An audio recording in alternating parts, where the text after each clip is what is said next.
Kidung ngantri cile kita nyonyo taingan kiban anu kiban perumohlun dalam keadaan alim atau dalam keadaan jahil. Munyo manteng urangnya dalam keadaan jahil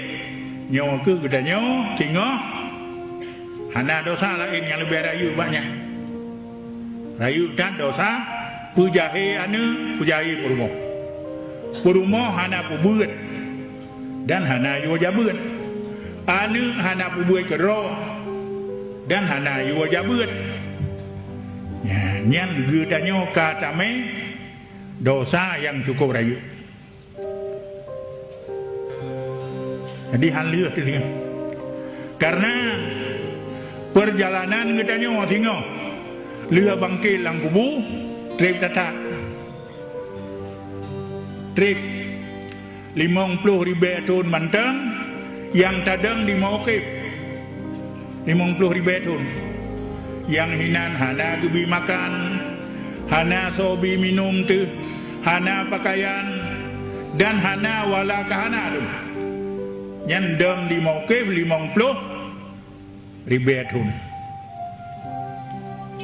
tu bilang kubu tak kali itu tak kali inna yauman inda rabbik kal fi sanatin mimma ta'udun tiura wa ura singo lagi 1,000 tahun jino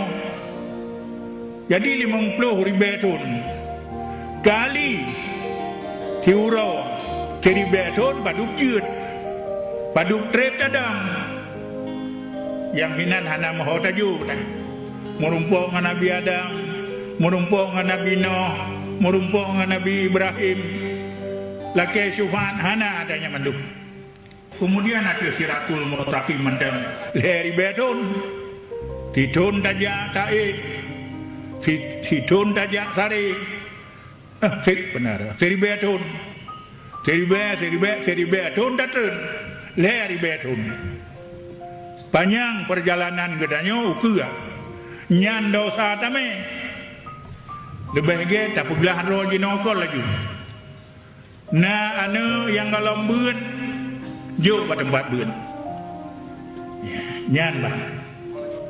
ge jinokol laju tak belah roh tu dari bebannya yang payah tak gulam-gulam tengok